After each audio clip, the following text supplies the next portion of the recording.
Hey, I'm Ethan, and today I'm reviewing Dark Souls, and I gotta say, writing this review is truly the Dark Souls of script writing. And getting the Platinum Trophy for this game was truly the Dark Souls of Platinums. I'm just joking around here, but I've really learned to hate when game journalists say, blank is the Dark Souls of blank. There was one a while back, it was the Crash Bandicoot Insane Trilogy is the Dark Souls of platformers. The internet makes it out like Dark Souls is some impossibly hard video game that only absolute gods of gaming can beat, and honestly, they had me convinced that was true for a while, and I avoided the game for a long time because of it. And man, do I regret that heavily, because Dark Souls was a super fun game, and it actually never felt overly difficult. It provided a good challenge, but it wasn't near as tough as it's made out to be. But I am getting ahead of myself here. Let's step back a bit and explain the masochistic fun that is Dark Souls. Lore-wise, Dark Souls starts with the advent of fire. There were 4 souls of immense power that were found in the fire by a race of beings. 3 of them were claimed by certain beings, who I will refer to as lords. The lords used this power to usher in the Age of Fire, a time of peace and prosperity. But a recurring theme of Dark Souls is that everything must come to an end. As the fire that started everything began to extinguish, one of the lords, Gwyn, sacrificed himself to keep the fire burning. But because he disrupted the natural order, humanity was cursed with being undead. This means that a dead human would stay alive and could not die, forced to suffer the horrors of the world until eventually they would become hollow, a mindless, soulless being living in agony. This is where your character comes in. Your character is dubbed the Chosen Undead, and must face a hollowed Gwyn to put an end to the curse. And that's about all the main story. All of the lore in Dark Souls is vague and cryptic, with most things not being explained outright. But when you dig deeper and do some side quest, find certain items, read their descriptions, you can piece together what happened and discover the origins of all the bosses and enemies in the world. Or you can just watch the Prepare to Cry series and learn about things that way. Either way, I've come to appreciate the hidden story of this game almost more than the main story. Now, getting to the actual gameplay, there are a few basic principles I want to talk about.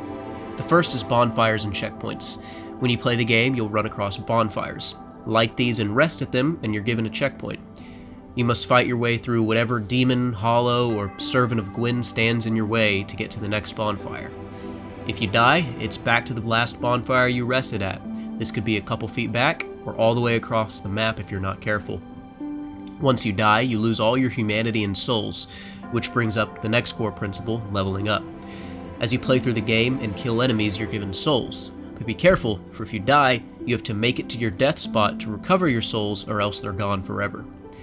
The souls are used as both currency and XP, and once you rest at a bonfire, you can level up certain attributes of your character.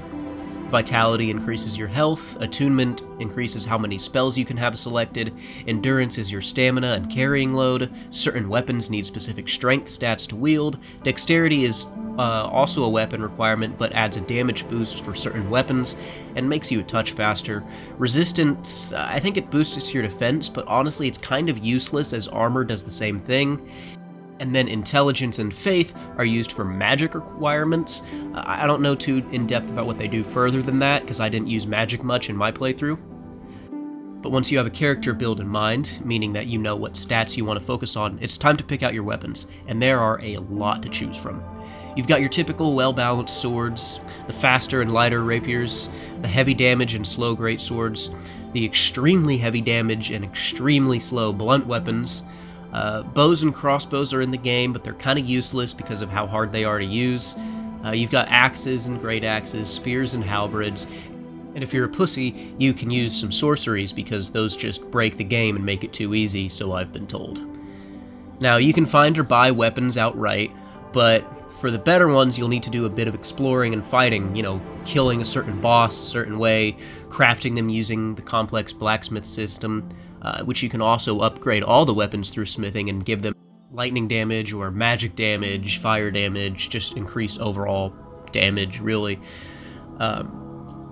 Once you've got your weapon, you need to decide if you want to go with the classic one weapon in the hand, shield in the other, Or you can two-hand all your weapons for a higher damage output. You could be a psychopath that dual-wields giant hammers, or something else. Then there's your armor, which essentially boils down to the heavier and more damage resistance it is, the slower you are, but this can be negated by certain items such as the Mask of the Father or Havel's Ring. Rings are items that you can equip 2 of, and they'll boost stats like your maximum HP, carry load, and stamina, or they can allow you to walk on lava, or let you die without losing souls, and a lot more. There's a lot that goes into making your build in Dark Souls, and it's fun to see what everyone comes up with. After about a playthrough and a half, I switched to a build known as Giant Dad, which is a bit of a meme in the Dark Souls community, as it absolutely wrecked everything I came across. Speaking of the community, there's a PvP and co-op element in which you can invade or get invaded by other players and then fight to the death for souls and humanity. Or they just place funny messages on the ground for you to read. It can be a lot of fun to battle with others, and as for the co-op side, you can summon others to help you with bosses you're struggling on, which is great. I probably couldn't have beat New Game Plus Smo and Ornsteins without summons. Smo and Ornstein are considered to be among the hardest bosses in the entire series, and New Game Plus virtually doubles enemy health and damage output. Although when I was playing on New Game Plus, I wasn't using my Giant Dad yet, but on New Game Plus, I was able to beat them solo, and I would have had my gameplay on the screen right now, but I messed up saving the recording on the PS4, and I am extremely pissed off about that, because that took like 2 fucking hours, and it's all down the drain, because I hit triangle instead of square on the share screen. God damn. Anyway, other bosses in the game include Sif, a giant sword-wielding wolf. There's Quelaag, a centaur-like creature that's mostly spider with the torso of a woman. There's a Hydra mini-boss that's pretty cool, several different demon bosses, and a couple bosses that are just pure nightmare fuel in design. But just about every one of them is unique and has all sorts of different moves you need to watch out for, and the bosses are really where the game shines. Getting your ass handed to you over and over while learning more and more about the boss each time is a really interesting experience that not a lot of games have. Almost every death of yours you can see why you failed and think how to dodge or counter an attack next time. Maybe you realize that your stamina isn't recharging fast enough, so you go buy an item to improve that. Maybe you notice that the boss always spits fire in a certain direction, so you know not to attack from that way. Very rarely was I actually frustrated with a boss, and the satisfaction I got from finally taking down whatever I was facing was immeasurable. And no 2 bosses are alike. Actually, I take that back. Demon Fire Sage and Stray Demon are both reskins of the Asylum Demon, which is actually incredibly lazy on From Software's part, but that's it. As I was saying, all the bosses feel different from each other. There's a boss that you have to fight while it's invisible, one requires you to break something in the room before you can damage it, one fires projectiles at you and you have to take cover as you slowly work your way towards him in a long hallway. They're all really fun to fight, but that's not to say they're all good. There's one that comes to mind, Pinwheel, and he just essentially sits there and lets you kill him. No challenge, no sense of pride and accomplishment, nothing. The Bed of Chaos is actually an inverse of that, where I think it was hard in a bad way. It's less of a boss and more of an obstacle. When fighting it, the floor collapses, and it knocks you into a pit for an insta-kill as you try to damage its 3 cores. But it's really good at knocking you in, and there's hardly anything you can do but get lucky. And the run back to the bosses are just awful. I honestly hate that part of the game, because once you die to a boss, you've got to run all the way back from your last bonfire, and either all the enemies you killed will respawn, which is incredibly frustrating sometimes, or there's nothing in the way and you're mindlessly walking from point A to point B for a solid minute. That's my biggest complaint about the game, and in the grand scheme of things, it's kind of small. I'm sure there's a game design reason for the runbacks, like how some of the enemies require you to use the same set of skills you would use to kill the boss, thus helping you get better. But honestly, I could just do without that. Maybe place a bonfire right in front of the boss or something. It's so annoying to have to do those runbacks. Now, I've talked a fair bit about the gameplay and bosses, but if you want to see more, check out the channel The Democracy. He's got all sorts of Dark Souls box lists and goes really in depth. What I want to mention now are the settings and the map layout of the game. After the tutorial level, you start off in some ruins with a bonfire and plenty of different paths. This is Firelink Shrine, essentially the hub of the game. You're expected to run to the right and progress through Undead Burg, which is a simple medieval-style town. Or you could try your hand at New Londo Ruins, a haunted and abandoned city. or you could go to the Catacombs, which is admittedly a late game area, but if you're skilled enough, you can make it to Pinwheel and get an upgrade to your Bonfires, which is about the only time Pinwheel will be hard. There are all sorts of branching paths like this throughout the game, allowing you to skip certain areas or get things you shouldn't have quite yet. It's a feature I like for the most part, but on the downside, it can leave you stumped and confused on where to go next. One particular moment in my playthrough like this was after I beat Ceaseless Discharge and started to explore the Demon Ruins. I just got destroyed because, well, I wasn't supposed to be there yet for a long time.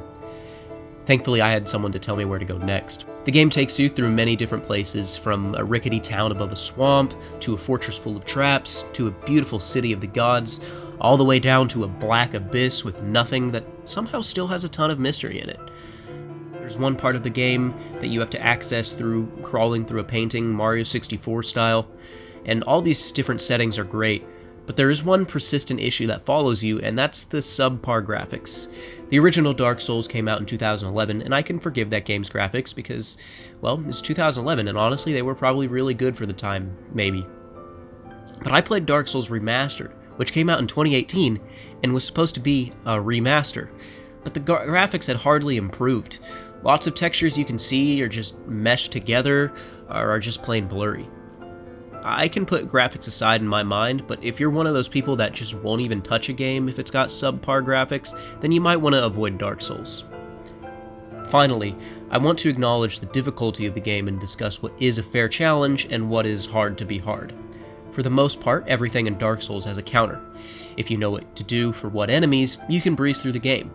I learned fairly quickly and only had about 3 walls where I got stuck, those being the Bell Gargoyle boss fight, an area called Blight Town, and the previously mentioned Smo and Ornstein fight. Each of those portions are hard, yes, but there are reasons they're in the game. Bell Gargoyles serve the purpose of being the first truly difficult boss, as everything before wasn't too much of a challenge.